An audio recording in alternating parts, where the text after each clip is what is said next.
नमस्ते मंडळी. आपण ऐकत आहोत संत जनाबाई.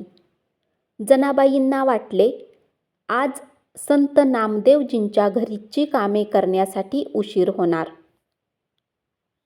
त्यामुळे त्यांनी घरातील भांडी, लोटझाड, देवाचा नैवेद्य करून घाईघाईने त्या कपडे धुण्यासाठी चंद्रभागा नदीच्या काठावर पोहोचल्या. कपडे धुताना त्यांना आठवले की एक महत्त्वाचे काम शिल्लक राहिले आहे, जे लगेच नाही केले तर स्वामी नामदेवजींना दुःख होईल. म्हणून त्या लगेच नदीतून उठून नामदेवजींच्या निवासस्थानाकडे चालू लागल्या. वाटेत काम वेळेवर पूर्ण होत नसल्याने त्यांना काळजी वाटत होती.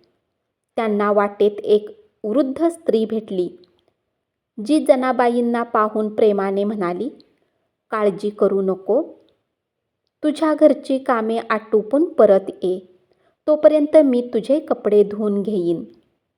जनाबाई म्हणाल्या, नाही आई, तुम्ही माझ्यासाठी एवढा त्रास का घेता? मी परत येऊन माझं काम स्वतःच करीन. ती म्हातारी आजी हसून म्हणाली, मुली, मला कोणतंही काम करायला अवघड जात नाही.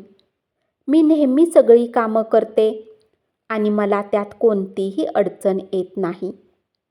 त्या वृद्ध स्त्रीच्या प्रेमळ शब्दांनी प्रभावित होऊन जनाबाई आपल्या कामाला लागल्या.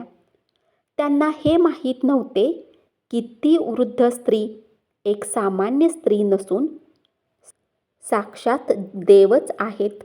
त्या वृद्ध स्त्रीने थोड्याच वेळात सर्व कपडे धुवून स्वच्छ केले. थोड्या वेळाने जेव्हा जनाबाई परत आल्या तेव्हा त्यांच्या मनात कर्तव्याची भावना दाटून आली. त्या वृद्ध स्त्रीला म्हणाल्या, आई, आज तुमच्यामुळे मला खूप मदत झाली. ती वृद्ध स्त्री हसून म्हणाली, तुमचं काम करायला मला काहीच त्रास झाला नाही. तुमचे कपडे घ्या, मी आता निघते. असे म्हणून ती वृद्ध स्त्री तिथून निघून गेली. जनाबाईच्या मनात त्या वृद्ध स्त्रीबद्दल प्रचंड प्रेम निर्माण झाले. पण ती वृद्ध स्त्री केव्हा आणि कुठे गेली ते तिला कळलेच नाही. जेव्हा जनाबाईने आजूबाजूला पाहिले तेव्हा ती वृद्ध स्त्री कुठेच दिसली नाही. जनाबाई सर्व कपडे घेऊन नामदेवजींच्या घरी पोहोचल्या.